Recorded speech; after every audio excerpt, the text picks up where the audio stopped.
PSR में in case कभी कोई चेंज करना पड़ जाए तो उसका इफेक्ट किन किन चीजों पे पड़ेगा, फिर उनकी कैलकुलेशन क्या होगी, और ये पीएसआर में चेंज हम करते क्यों हैं, ये सारी चीजें इससे रिलेटेड जनरल एंट्रीज आप इस चैप्टर के अंदर सीखोगे।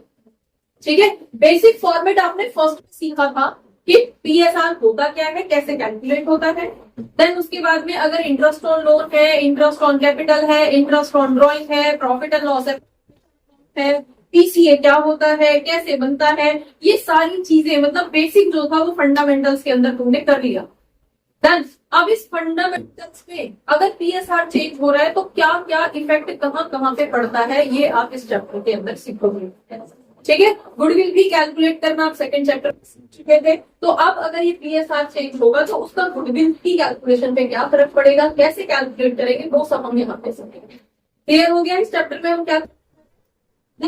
चलिए, अब जैसे ये नाम शो कर रहा है change in profit sharing ratio, तो फर्स्ट क्वेश्चन जो आपके माइंड में रेज होता है दैट इज व्हाई, क्यों चेंज करना है, क्यों चेंज करना है। जब पहले हम तीनों थे ना पार्टनर और हम तीनों ने मिलकर डिसाइड कर लिया था कि हम इक्वल प्रॉफिट बांटेंगे, तो अब ऐसा क्या हो गया, अब ऐसी क्या बात आ गई कि अब हमें पीएसआर चेंज करना पड़ रहा है। पहले भी हम ही थे, अभी भी हम ही हैं, तो हम क्यों चेंज कर रहे हैं। तो कई बार प्रॉफिट की कैलकुलेशन, कई बार कैपिटल इन्वेस्टमेंट की कैलकुलेशन इस तरह की हो जाती है। लाइक पहले हमने इक्वल कैपिटल लगाया था, अब एक पार्टनर, अब फर्म को और कैपिटल की रिक्वायरमेंट है, एक पार्टनर कह रहा है ठीक है मैं ले आता हूँ एक्स्ट्रा, अब वो एक्स्ट्रा कैपिटल लगाएगा तो वो प्रॉफिट की भी डिमांड करेगा, भाई मैं कैपिटल ज्यादा लगा रहा हूँ। दूसरा एक पार्टनर है जो कह रहा है कि मैं फुल टाइम यहाँ पे काम कर रहा हूँ, या तो मुझे सैलरी दो, सैलरी नहीं दे रहे हो तो फिर मेरा प्रॉफिट शेयरिंग बढ़ाओ। समझ में, ठीक है। तो ऐसे कुछ इश्यूज टाइम के साथ जनरेट हो जाते हैं जब एग्जिस्टिंग पार्टनर्स को भी, एग्जिस्टिंग मतलब जो ऑलरेडी है, हम 3 थे, हम अभी भी 3 हैं, तो इस चैप्टर में आप एग्जिस्टिंग पार्टनर्स ही पढ़ोगे, यहाँ पे अभी नया कोई भी नहीं आएगा। जब नया पार्टनर आएगा तो वो उसको नेक्स्ट चैप्टर में पढ़ोगे एडमिशन ऑफ द पार्टनर के नाम से। ठीक है, तो हम यहाँ पे कोई भी नया पार्टनर एंट्री नहीं कर रहे हैं, हम एग्जिस्टिंग की बात कर रहे हैं। पहले से 3 थे, पहले से 4 थे, वही आपस में शफलिंग करते हैं। ठीक है, समझ में आ गया। चलिए, तो ऐसे केस में उनका पीएसआर जो है वो चेंज हो जाता है। दूसरी चीज, कई बार ऐसा होता है कि पीएसआर चेंज कर रहे हैं, उसका इम्पैक्ट जो है गुडविल की कैलकुलेशन थी, अब जब हम पीएसआर चेंज कर रहे हैं तो ऐसे केस में कोई तो पार्टनर होगा जिसको फायदा होगा इसके चेंज होने से, ठीक है, और कोई पार्टनर होगा जिसको लॉस होगा। पहले उसके हिस्से में सपोज ज्यादा प्रॉफिट आ रहा था, अब नहीं आ रहा है, उसका प्रॉफिट घट गया, उसकी प्रॉफिट शेयरिंग घट गई है। तो जिसकी प्रॉफिट शेयरिंग घट रही है उसको बोलते हैं सेक्रीफाइसिंग पार्टनर। समझ में आ गया। और जिसको इस पीएसआर के चेंज होने से फायदा हो रहा है उसको बोलते हैं गेनिंग पार्टनर। तो हम जब अब जर्नल एंट्रीज करेंगे तो यहाँ पे हम सेक्रीफाइसिंग पार्टनर और गेनिंग पार्टनर के नाम से ही यहाँ पे करेंगे। तो गेन कौन कर रहा है उसके अकाउंट को करेंगे डेबिट, ठीक है, और सेक्रीफाइस कौन कर रहा है उसके अकाउंट को क्रेडिट करेंगे। तो हम जनरल एंट्रीज में अभी थोड़ी उसमें आएंगे, पहले आप ये समझ लो। सपोज हमारे पास यहाँ पे कोई भी पार्टनर थे ए, बी और सी, हम जनरल बात कर रहे हैं कि पहले उनका जो रेशो था दैट वाज दिस, तो ये रेशो क्या बोला जाएगा, ओल्ड पीएसआर बोला जाएगा, पहले इतना था। ठीक है, now they have decided to have their ratios is 5:3:2। उन्होंने डिसाइड किया कि अब हम इस रेशो में बांटेंगे अपने प्रॉफिट को। क्लियर हो गया। तो ये रेशो क्या बोला जाएगा, न्यू पीएसआर बोला जाएगा, न्यू प्रॉफिट शेयरिंग रेशो। ठीक है, अब अगर ओल्ड दे रखा है, न्यू दे रखा है, तो इन तीनों में से किसी ने सेक्रीफाइस किया होगा, किसी ने गेन किया होगा। समझ में आ गया। तो अगर हमें सेक्रीफाइस, जब हमें ये 2 वैल्यू दे रखी होंगी तो आपसे गेनिंग रेशो और सेक्रीफाइसिंग रेशो कैलकुलेट करने के लिए बोला जाएगा। ठीक है, और यही अगर आपको सेक्रीफाइस या गेन दे रखा है तो न्यू रेशो कैलकुलेट करने के लिए बोल दिया जाता है। 3 वैल्यू में से जो भी एक मिसिंग होगी वो कैलकुलेट करने के लिए आपको दिया जाए। फाइन। तो अगर हम सेक्रीफाइसिंग रेशो निकालते हैं तो sacrificing ratio is equals to old ratio minus new ratio. पहले कितना था, अब कितना हो गया, ठीक है, तो अगर हम यहाँ पे कैलकुलेट कर लेते हैं सेक्रीफाइस रेशो हमारे पास कितना है या किसने सेक्रीफाइस किया है, कैसे कैलकुलेट करेंगे? सबसे पहले हम ए का कैलकुलेट कर लेते हैं। ठीक है, तो फॉर्मूला क्या है? Old minus new. तो ओल्ड कितना था बताना जरा, रेशो के अंदर किस तरह से करोगे इसको, फ्रैक्शन में कैसे दिखाओगे? Old was 1/3। 3 कहां से आ गया? क्लियर है? 3 कहां से आ गया? हाँ जी, जो हमारा टोटल होता है वो नीचे डिनोमिनेटर में आता है। ठीक है, माइनस ये बता दो जरा, 5/10। तो 5 क्या लगेगा? हाँ जी, क्लियर है? 10 कहां से आया, 3 कहां से आया? कोई ऐसा बच्चा जिसको ना क्लियर हो? चलिए, तो इससे हम निकाल रहे हैं सेक्रीफाइसिंग रेशो। कर लो, यहाँ पे कितना आ जाएगा एलसीएम? 30। एलसीएम निकालना आता है, सबको आता है, कहीं पे किसी को कोई इशू? इतना तो बेसिक मैथमेटिक्स है। ठीक है, अब इसका रेशो कितना हो जाएगा? ये 3 10 जा और 10 बन जा 10 माइनस 10 3 जा और 3 5 जा 15। तो इसको क्या हो गया? आंसर कैसा आ रहा है? आंसर आ रहा है नेगेटिव। निकाल क्या रहे थे हम? सेक्रीफाइसिंग रेशो निकाल रहे थे। ठीक है, अगर पॉजिटिव, चलो नेगेटिव और पॉजिटिव पे बाद में जाएंगे, बी का भी निकालू। बी का बता दो जरा क्या रहेगा? बी का पहले 1/3 था, यही था ना? ठीक है, अब क्या हो गया है? -3/10। यहाँ पे निकाल दो, कितना आ गया? अगेन 30 आ गया। 10 - 3 7।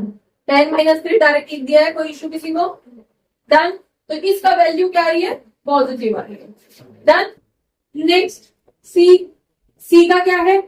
1/3 माइनस 2/10। डन। क्या वैल्यू आ जाएगी? 30 हमारा डिनोमिनेटर होगा और यहाँ पे वैल्यू कितनी आ जाएगी? है जी, बताओ क्या आएगी? 10 - 6, तो आपके पास 4। ठीक है, यहाँ पे आ गया 3 10 माइनस आपके पास हो गया 3 2 जा 6। ठीक है, 10 - 6 4। क्लियर है? तो ये किसका है? ये सेक्रीफाइसिंग रेशो। यहां तक किसी को कोई इशू? अब इसका मतलब है जिनकी वैल्यू पॉजिटिव आ रही है, इनका मतलब है कि सेक्रीफाइस नहीं हम निकाल रहे थे, ये ही सेक्रीफाइस कर रहे हैं, क्योंकि जो वैल्यू निकाल रहे हैं वो पॉजिटिव आ रही है, तो ये लोग सेक्रीफाइस। लेकिन जो अपोजिट आ रही है, नेगेटिव आ रही है, इसका मतलब है हमने कैलकुलेट कर सेक्रीफाइस किया था, लेकिन वैल्यू आ रही है माइनस में, इसका मतलब है ये अपोजिट है, और अपोजिट का मतलब क्या हो गया? Gaining ratio. इस रेशो के चेंज होने से ये इतना गेन कर रहा है। समझ में आ गया? ठीक है, तो आपको ये वैल्यू इस तरह से यहाँ पे कैलकुलेट करनी है। अब सपोज हमें जर्नल बनानी है किसी भी चीज का, हमें सपोज कोई भी गुडविल की वैल्यू दे रखी है या किसी भी चीज की वैल्यू दे रखी है, तो उस वैल्यू में उतनी मल्टीप्लाई करके, सपोज हमें गुडविल की 50,000 दे रखी है, तो 5/30 इंटू 50,000 हमारी यहाँ वैल्यू दे रखी है, डिवाइड करके जो वैल्यू आएगी उसको कैलकुलेट कर बता देंगे कि वो इतने रुपए से जो है ये गेनिंग है ना, तो डेबिट होगा। ठीक है, और ये दोनों उतने रुपए के अकॉर्डिंग क्रेडिट हो जाएंगे। इनको ये सेक्रीफाइस कर रहे हैं तो इनको वो पैसा दिया जाएगा। इस तरह से करके हम अपना गेन सेक्रीफाइस करेंगे। समझ में आ गया? यही आपसे अगर बोला जाता है सेक्रीफाइसिंग रेशो दे दिया कि ए जो है वो इतना सेक्रीफाइस कर रहा है, ये ओल्ड और न्यू दे रखा है, सेक्रीफाइस आपने निकाला है। यहां तक क्लियर? कैसे निकालेंगे क्लियर हो गया? बेटा लिखने का टाइम दूंगी मैं भी, अभी नोट मत करो, उसके कॉन्सेप्ट पे फोकस करो। ठीक है, चलिए, ये आपको ये दोनों दे रखे हैं, सेक्रीफाइसिंग आप निकाल रहे हो। अब कई बार होता है कि आपको जो है सेक्रीफाइसिंग रेशो क्वेश्चन में दिया होता है, गिवन है कि ए और बी का ओल्ड रेशो इतना था, ए ने इतना सेक्रीफाइस किया, बी ने इतना सेक्रीफाइस किया। डायरेक्टली बोल दिया, ए ने 1/5 सेक्रीफाइस किया, बी ने 1/4 सेक्रीफाइस किया। तो जब आपने डायरेक्टली सेक्रीफाइस वैल्यू दे रखी है तो फॉर्मूला तो यही है, फाइन। ओल्ड दे रखा है, सेक्रीफाइस वैल्यू दे रखी है, तो निकालना क्या है, न्यू निकालना है। तो बता दो जरा न्यू रेशो का फॉर्मूला क्या रहेगा। न्यू रेशो, इसी को घुमा दो, तो new ratio is equals to क्या, ये इधर आ जाएगा, ये इधर आ जाएगा, तो old ratio minus sacrifice ratio, तो न्यू रेशो निकल जाएगा। क्लियर है, डन। अब यहाँ सेक्रीफाइस में 2 पॉइंट आ जाते हैं कि सेक्रीफाइस क्या हो रहा है, ये वैल्यू आपको पता होनी जरूरी है। ठीक है, तो सेक्रीफाइस किस बेसिस पे हो रहा है। सपोज आपको बोला जा रहा है कि वो 1/5 ऑफ, और अभी भी 10 है, तो तुम्हें यही से समझ आ रहा है कि ए में तो कोई चेंज हुआ ही नहीं है, उसका पहले भी 5/10 था, अभी भी 5/10 है। तो ऐसे सेंटेंसेस भी आपको मिलेंगे जब आपको लगेगा अरे माइनस करके तो 0 आ रहा है, कहीं मेरी गलती तो नहीं है। तो ऐसा नहीं है, अगर उसका पहले भी सेम था और अभी भी सेम है, हो सकता है बाकी दोनों में चेंजेस हुए हैं। ठीक है, तो ऐसी सिचुएशन भी हो सकती है जब ए ने, मतलब एक पार्टनर नहीं गेन कर रहा है ना ही सेक्रीफाइस कर रहा है। तो इसको एक बार कैलकुलेट कर लेते हैं हम यहाँ पे। ठीक है, तो यहाँ पे आपके पास क्या है, अहिल्या लक्ष्मी, अहिल्या लक्ष्मी और पार्वती, 3 पार्टनर है। इनका जो ओल्ड PSR था that was 5:3:2, 5:2 और न्यू